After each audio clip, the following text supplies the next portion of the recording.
बताए गए। जो बात विस्तार से कही जाए वो समझाना है, और जो सूत्र में कह दी जाए वो बुझाना है। अब यहां लक्ष्मण जी की इतनी विनम्रता है, कहते महाराज मैं संकेत से नहीं समझूंगा, मुझे तो आप विस्तार से समझाएं। पर भगवान ने कहा कि लक्ष्मण यह तुम्हारी विनम्रता है, पर मैं जानता हूं समझदार को इशारा काफी, समझाना नहीं पड़ता, बुझाना काफी है। थोड़े महु सब कहां बुझाई। लेकिन लक्ष्मण एक बात याद रखना, क्या तीन के बारे में तुमने पूछा, ज्ञान वैराग्य और भक्ति। माया तो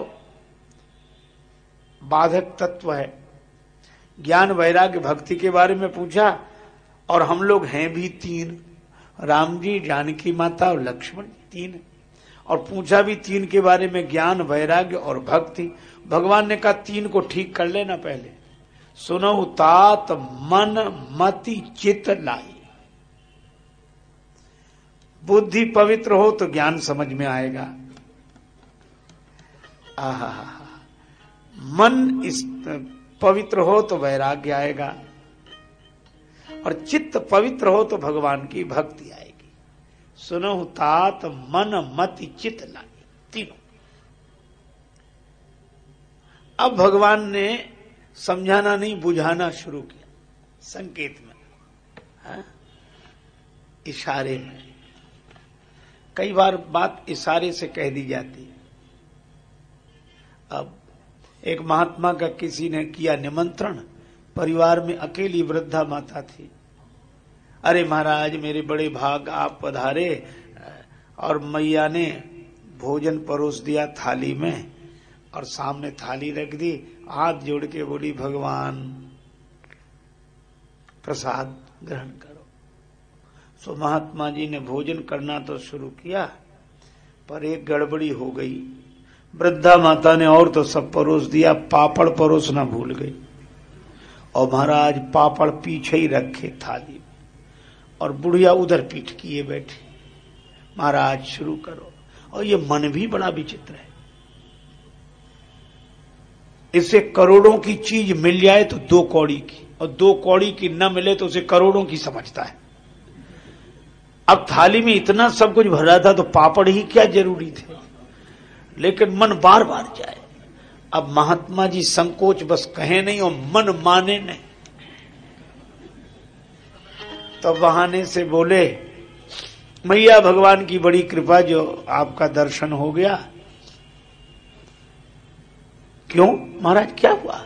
रास्ते में बड़ा लंबा सांप मिला। कितना लंबा था? महात्मा बोले ज्यादा नहीं, यहां से वो पापड़ की थाली रखी, वो इतना ही लंबा था, ज्यादा नहीं। बुढ़िया बोले अरे महाराज हम पापड़ परोसना तो भूल ही गए। महात्मा बोले हम ये नहीं कह बता रहे कि सांप कितना लंबा था। तो समझदार को संकेत से बात समझ में आ जाती है। अच्छा कुछ लोग होते कितने ही संकेत करो समझते ही नहीं। अच्छा ना समझे तो भी ठीक, कुछ लोग उल्टा समझते हैं। एक व्यक्ति गया, गांव का रहने वाला था, भाग्य की बात ससुराल मिली शहर में। तो उसकी पत्नी शिक्षित थी और उसका शिक्षा से कोई संबंध नहीं था। तो महाराज वो पहुंच गया ससुराल, पुराने जमाने की बात। अब उस देवी ने अपने पति की बड़ी प्रशंसा कर रखी थी कि बड़े योग्य हैं। आए तो सब अब भूखे थे, भोजन के लिए बैठे, तो वही उनकी पत्नी भोजन बना रही थी। सो रोटी तो क्या स्वागत में पूड़ी होना चाहिए, छोटी छोटी पूड़ी बनाए, साग, थाली उनके सामने आई। वो बेचारा गांव का रहने वाला सरल सीधा आदमी छोटी छोटी पूड़ी देखे, बोले इतनी छोटी पूड़ी के क्या 2 कौर किए जाए, टुकड़े किए जाए, एक ही कौर जैसी तो है ही। सो वो एक ही पूड़ी उठाए, उसमें साग भरे और खाए। तो जो देखने वाले थे वे व्यंग में मुस्कुराने लगे। उसकी पत्नी को बड़ा बुरा लगा।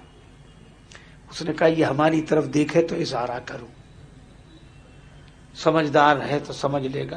तो उसने देखा तो उसने 2 उंगली उठाई कि कम से कम एक पूड़ी के 2 टुकड़े तो कर, ज्यादा न कर तो 1 पूड़ी के 2 टुकड़े तो कर।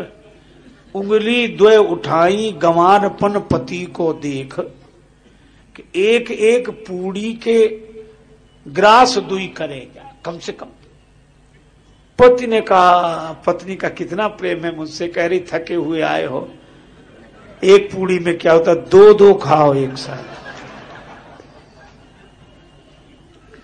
अब महाराज वो 1 पूड़ी उठावे, उस पर साग रखे, दूसरा उसके ऊपर रखे दूसरा, और 2 को खाए। तो 2-2 को चावे लाग्यो मूढ़ जब एक साथ, तो माथ ठोक त्रिया कहे लाज सो डरे जा। पत्नी ने मत्था पीटा, कुछ समझाओ कुछ समझ दे। ओ पति ने समझा, पत्नी कह रही कि ये पूड़ियां बड़ी पूजनीय हैं, पाने के पहले इन्हें प्रणाम करो। सो 2 पूड़ी ले सागर के पहले माथे से लगाया, फिर पाए। पतिदेव समझे कि पावे के प्रथम इन पूजनीय पूरन को शीश पे धरे जा। जब पत्नी खींच गई तो चूल्हे से बोली, अब चूल्हा थोड़ा ही सुनता है, वो देख चूल्हे को सुनाएंगी तो ये सुन ले। बोल उठी रोष भरी चूल्हे से चतुर नारी, कि जैसो जरे आयो प्रथम तैसो ही जने जा। बोली अरे चूल्हे, तू जैसे पहले जल रहा था वैसे ही जलता जा, मतलब एक ही 1 पूड़ी खाए सो ही ठीक। ये तो समझाना और उल्टा हो, पर समझाना भी समझदार को होता है। राम जी ने कहा लक्ष्मण तुम अपने को विनम्रता बस कह रहे हो कि समझाना पड़ेगा, मैं नहीं समझूंगा, लेकिन मैं जानता हूं थोड़े में ही सब बता दूंगा। पर एक बात है, ज्ञान वैराग्य माया के बारे में पूछा, और भगवान ने ज्ञान से शुरू नहीं किया, न वैराग्य से शुरू किया। संक्षेप में हम लोग भी कर लें। मैं अरु मोर तोरते माया, यही बस की जीवन काया। मैं अरु मोर तोरते,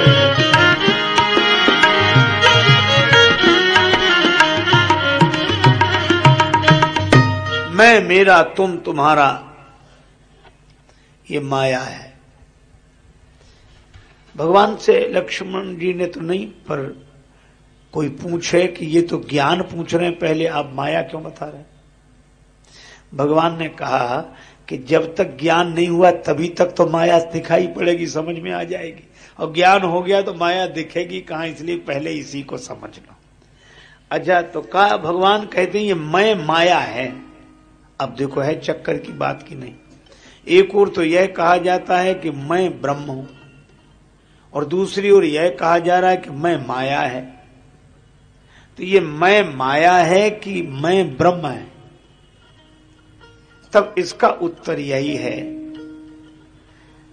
कि स्वप्न देखने वाला जो पुरुष है, देखने वाला, वह मैं, देखने वाला मैं ब्रह्म है। लेकिन स्वप्न पुरुष के रूप में जो मैं दिख रहा है वो माया है। माया न सच्ची होती है न झूठी, मिथ्या होती है। असत्य है तो दिखे नहीं, सत्य है तो दिखने के बाद वैसी मिले जैसी दिख रही है, ये मिथ्या है। और इस तरह भगवान ने कहा कि ये मैं ही मिथ्या है, तो फिर मेरा भी तो मिथ्या होगा। और जैसे हमारा मैं है ऐसे ही दूसरे का मैं है।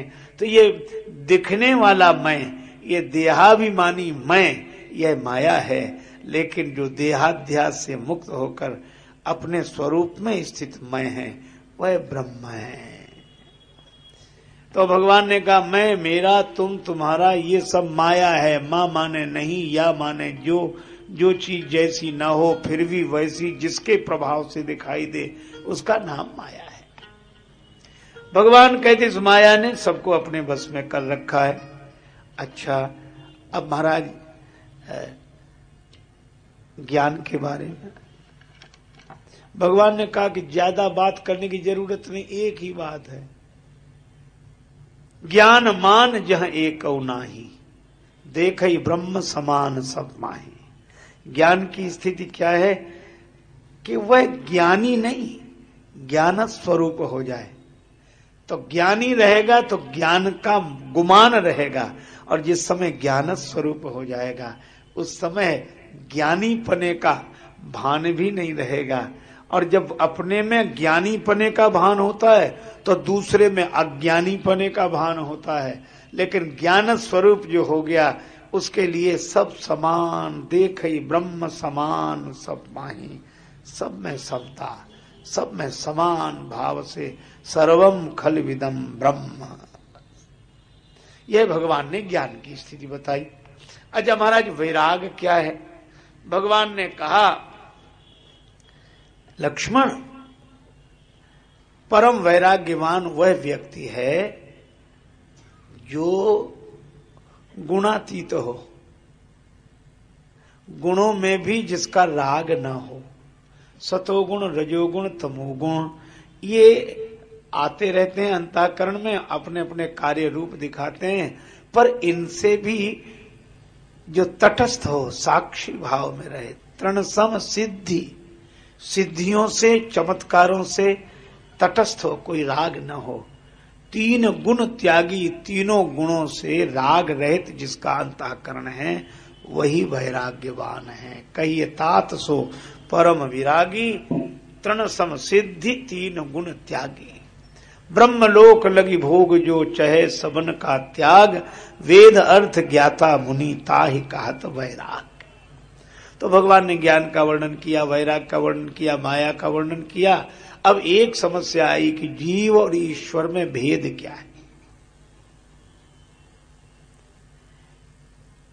अब अलग अलग मत हैं, मैं उसकी चर्चा इसलिए नहीं कर रहा हूं कि मैं कोई अधिकारी नहीं उस चर्चा का, पर आचार्यों ने अपने अपने ढंग से बात कही है। भगवान शंकराचार्य कहते हैं जीवो ब्रह्मैव ना परा, ये जीव और ब्रह्म दो नहीं है। पर शुद्धाद्वैत वाले कहते कि नहीं, वैसे तो अलग अलग हैं, पर जीव अगर शुद्ध हो जाए तो उसी का स्वरूप है। किसी ने कुछ कहा, किसी ने द्वैतवाद, किसी ने शुद्धाद्वैतवाद, किसी ने अद्वैतवाद, विशिष्टाद्वैतवाद। सभी आचार्य प्रणम्य हैं, वंदनीय हैं। पर एक छोटी सी बात है, तुलसीदास जी ने ऐसी बात कही कि उनकी बात हर बात का समर्थन करती, विवाद होते ही नहीं। वे मान्य महामति मानव थे, सब जाति लगी उनको कुलसी, तुलसी दल में दल ही दल हैं, पर दूर रहे दल से तुलसी। तुलसीदास जी ने क्या बढ़िया बात कही। उन्होंने कहा, माया ईश न आप कहूं जान कहिए सो जीव। अब त्रैतवाद है। कैसे है? माया ईश और आप कहूं, माया ईश न आप कहूं जान कहिए सो जीव। जो माया को, ईश्वर को और अपने को न जाने वह जीव है। तीन हो गए, माया ईश न आप कहूं जान कहिए सो जीव। लेकिन द्वैतवाद वाले बोले हम तीन नहीं मानते, हम तो दो मानते। तुलसीदास जी बोले तो दो ही तो हम कह रहे हैं। कहा कैसे? का माया ईश एक ही शब्द, मायापति माने ब्रह्म, परमात्मा को, और अपने को जो न जाने सो जीव। द्वैतवाद। तो अद्वैतवाद कहां? बोले माया ईश माने ब्रह्म, और माया ईश न आप कहूं जान कहिए सो जीव। जो अपने को ब्रह्म न जाने वही जीव है। तो अद्वैत भी, द्वैत भी, त्रैत भी। अब तीनों का पोषण क्यों हो रहा है? का अधिकारी भेद से तीनों बातें अलग अलग तरह से कही गई है। आप ऐसे समझो, ये अलग अलग लगती क्यों है? बिल्कुल एक है धर्म की दृष्टि, एक है भक्ति की दृष्टि, एक है ज्ञान की दृष्टि। अच्छा, तीनों बातें अलग अलग लगती हैं लेकिन अलग अलग हैं नहीं। आप इसको सरलता से ऐसे समझे जैसे किसी कमरे में लकड़ी के किवाड़, लकड़ी की खिड़की, और कोई कहे कि यहां सब लकड़ी का है। दूसरा बोला नहीं तुम गलत कह रहे। फिर क्या कह रहे हो तुम? बोले हम ये कह रहे हैं कि सब लकड़ी का बना हुआ है, सब लकड़ी का बना हुआ है। तो दूसरा बोला नहीं, सब में लकड़ी है। तब तक तीसरा आया, बोला सब लकड़ी है। अब सब लकड़ी का है, सब में लकड़ी है और सब लकड़ी है। अब अलग अलग तो लग रहे हैं लेकिन तीनों एक ही बात कह रहे हैं। इसी तरह धर्म कहता है सब परमात्मा का है, भक्ति कहती है कि सब में परमात्मा है, और ज्ञान कहता है सब परमात्मा है। बात तो एक ही कह रहे हैं पर अलग अलग जगह से बोल रहे हैं। आप ऐसे समझो जैसे रायपुर है, अब कोई पूरब तरफ से इधर से 25 किलोमीटर दूर बैठा, उससे पूछो तो रायपुर कहाँ है, वो कहेगा पश्चिम में। और कोई पश्चिम में बैठा हो 20 किलोमीटर, उससे पूछो कहाँ, बोले पूरब में। अब रायपुर से पूछो कि तुम कहाँ हो, पूरब में कि पश्चिम में, रायपुर कहेगा हम तो जहां के तहां हैं, न पूरब में है न पश्चिम में। जो पश्चिम में देखता है उसे पूरब में दिखते हैं, जो पूरब से दिखता है उसे पश्चिम में दिखते हैं। भगवान कहते हैं हम तो जैसे के तैसे हैं। कोई ज्ञान में बैठकर देखता है तो हम निराकार दिखते हैं, कोई भक्ति में बैठकर दिखता है तो हम साकार दिखते हैं। बस यही बात है। तो अपने अपने ढंग से सबने बात कही। श्री तुलसीदास जी महाराज भी यही कहते हैं, बंध मोक्ष प्रद सर्व पर माया प्रेरक शिव। और जो माया जिसे प्रेरित करे वह जीव है, और जो माया को प्रेरित करे वह ईश्वर है, वह परमात्मा है। अच्छा भाई, अब भक्ति की बात भगवान ने कहा ये तो सब सुना, पर जाते बेगी द्रवऊ में भाई, असमम भगति भगत सुखदाई। मेरी भक्ति कैसे होगी? बहुत सुंदर वाक्य भगवान ने कहा कि पहले धर्म का ज्ञान अपने कुल पूज्य पुरोहित ब्राह्मण देवता से प्राप्त करो। प्रथम ही विप्र चरण अति प्रीति, फिर धर्म का पालन करो। धर्म का पालन करने से क्या होगा? का विषयों से विरक्ति हो जाएगी, और विषयों से विरक्ति होने पर तब तुम्हारे हृदय में भक्ति प्रकट होगी। फिर श्रवणादिक नव भक्ति दृढ़ाही, तब तो भक्ति की महिमा भगवान ने वर्णन की। तो ज्ञान वैराग्य भक्ति का निरूपण हुआ। अब एक विचित्र बात देखो, ये सत्संग पूरा हुआ ही था महाराज, इतने में ही सूप न खा रावण के बहनी, दुष्ट हृदय दारुण जस अहि। सत्संग पूरा होते ही सूर्पणखा आ गई। अब यह बड़ी अजीब बात सत्संग के बाद आई। पहले आती तो समझ में आता कि तब सत्संग नहीं करते, तब सत्संग कर लिया तो आई। एक सज्जन बोले सत्संग के बाद क्यों आई सूर्पणखा? हमने कहा बिल्कुल सही आई। बोले क्यों? हमने कहा ये तो वैसी बात होती जैसे कोई साल भर पढ़े और पढ़ने के बाद क्या पढ़ाई के बाद परीक्षा क्यों आती है? तो पढ़ाई के बाद ही तो आएगी, पहले थोड़ा ही आएगी। पढ़ाई के बाद ही परीक्षा आएगी। तो सूर्पणखा को किसी महिला पात्र के रूप में न देखें, वासना की वृत्ति के रूप में देखें। हम जैसे ही ज्ञान वैराग्य भक्ति की पढ़ाई पढ़ते हैं तो वासना परीक्षा लेने आती है कि सत्संगी सच्चे कि सत्संगी कच्चे। इसीलिए आई, और कोई कारण नहीं। एक महात्मा एक कुटिया बनाकर रहते थे, तो उधर से एक बहेलिया निकला, जाल में तोते फंसाए। महात्मा ने कहा क्या बात, कहां जा रहे हो? इनको बेचेंगे बाजार में। अब महात्मा का कोमल हृदय बोले इन्हें बंधन से मुक्त कर दो, हम किसी को बंधे हुए नहीं देख सकते, तुम्हें जो रुपया मिले हमसे ले जाओ, हमारे पास है। उसने कहा ठीक है 50 रुपए में बिकती आप दे दो। महात्मा बोले हमसे 100 ले जाओ, इन्हें छोड़ दिया। महात्मा को बड़ा संतोष हुआ कि चलो इनको मुक्त कराया। लेकिन उन्होंने कहा कि आज हमने छुड़वा दिया, ये फिर फंसेंगे, तो एक काम करें इनको सिखाएं ताकि ये जाल में न फंसे। तो गुरुजी ने एक तोता अपने पास रख लिया, बाकी उड़ा दिए। उस तोते को गुरुजी रोज सिखाते, बेटा पढ़ो, बहेलिया आएगा तोता कहे बहेलिया आएगा, जाल बिछाएगा, तोता बोला जाल बिछाएगा, दाने डालेगा, तोता बोला दाने डालेगा। अब कहो हम नहीं फंसेंगे, तोता कहे हम नहीं फंसेंगे।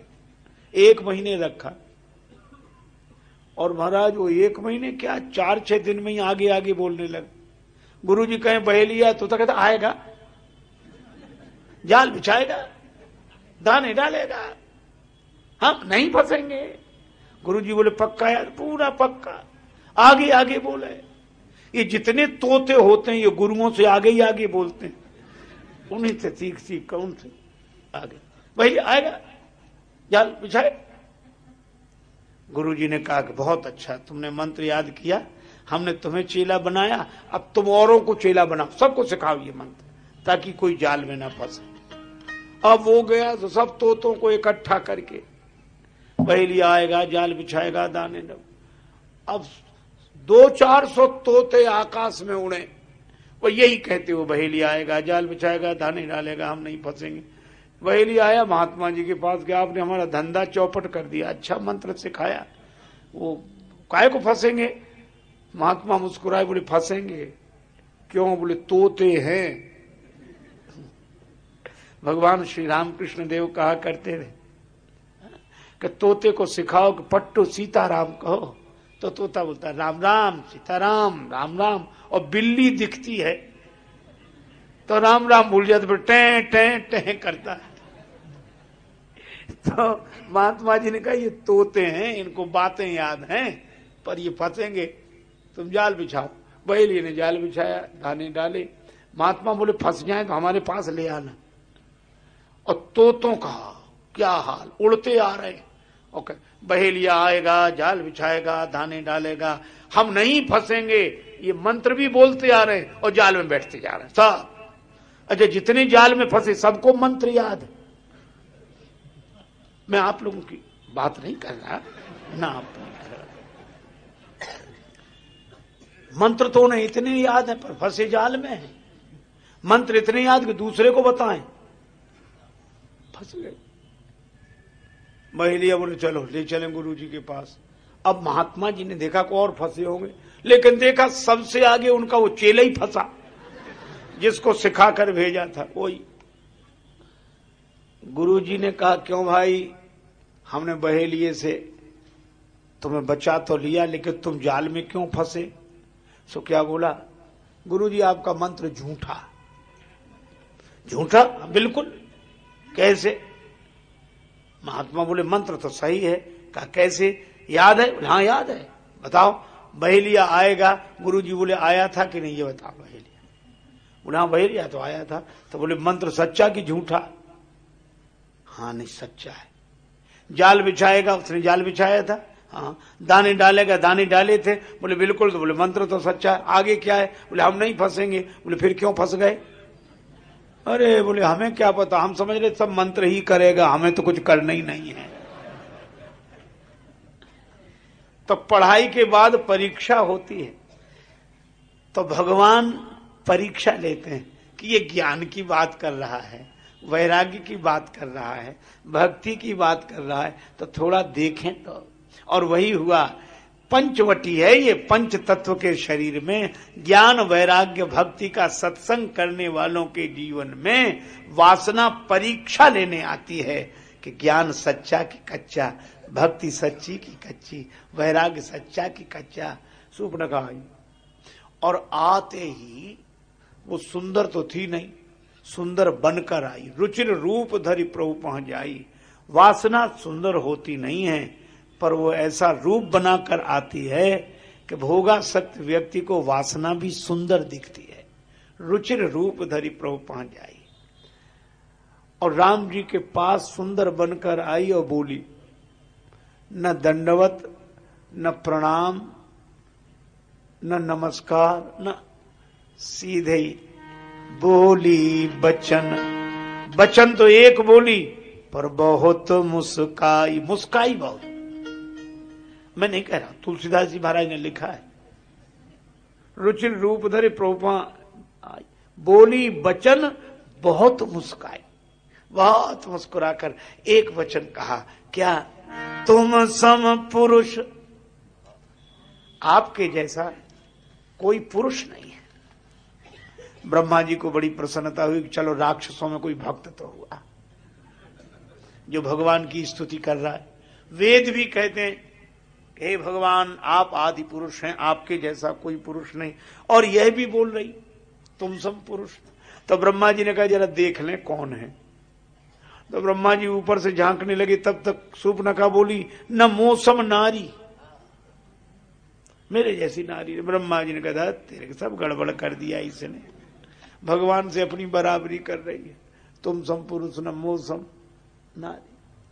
पर वो क्या बोली शूर्पणखा, राम जी इसमें न हमारा दोष न आपका, फिर ये पहले से बना हुआ प्रोग्राम है, यह संयोग विधि रचा बिचारी। ये संयोग तो ब्रह्मा जी ने लिखा है। अब बेचारे ब्रह्मा माथा पीटे कि हे भगवान हमने कब लिखा ये शूर्पणखा और राम जी का संयोग। भगवान ने सीता जी की तरफ देखा कि हमारा विवाह तो इनके साथ लिखा ब्रह्मा जी ने। बोले ना, इनके पिता जनक खुद कह रहे थे लिखा न विधि वैदेही विवाह, पर हमारा आपका संयोग। पर भगवान किधर देखते हैं,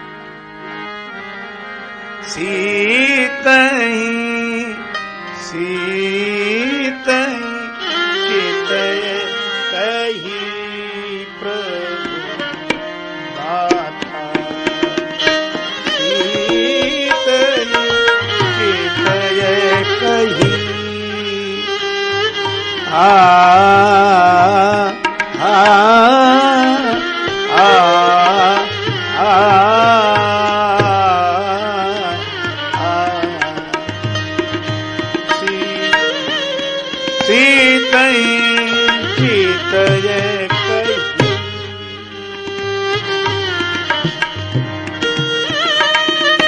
चितय कही चितय कही चितय कही।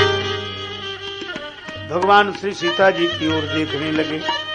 देखो ये परीक्षा शुरू हो गई। राम जी ज्ञानी की दृष्टि से परीक्षा दे रहे हैं। ज्ञान की दृष्टि से कैसे, जैसे ही शूर्पणखा आई राम जी सीता जी की ओर देखने लगे। कितना बढ़िया संकेत है कि किसी ज्ञानी के जीवन में वासना प्रवेश करे तो उसे देही की ओर नहीं वैदेही की ओर देखना चाहिए। देही की ओर नहीं वैदेही की ओर देखना चाहिए। और गृहस्थों को भी भगवान धर्म का उपदेश करते हैं कि किसी गृहस्थ के जीवन में ऐसी दुर्घटना घटे तो उनकी दृष्टि अपनी परिणीता की ओर होना चाहिए। सीता ही चितय कही प्रभु बाता। और श्री सीता जी कहां देख रही, भगवान के चरणों की ओर। बस यही है, सीता जी भक्ति हैं। भक्ति के जीवन में वासना आवे तो उसे भगवान के चरणों का आश्रय लेना चाहिए। और ज्ञानी के जीवन में वासना आवे तो देही की ओर नहीं वैदेही की ओर, देहाध्यास से मुक्त होकर स्वरूप में स्थित होना चाहिए। और शूर्पणखा का भाषण सुनो कितना अद्भुत है। क्या कह रही, तुम्हारे जैसा पुरुष नहीं, मेरे जैसी नारी नहीं, ब्रह्मा जी ने यह संयोग बनाया है तो हमारा तुम्हारा विवाह हो जाना चाहिए। राम जी ने कहा कि तुम्हारा विवाह अब तक क्यों नहीं हुआ।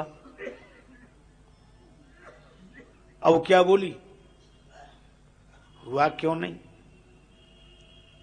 हमने किया नहीं, हो तो जाता, किया ही नहीं।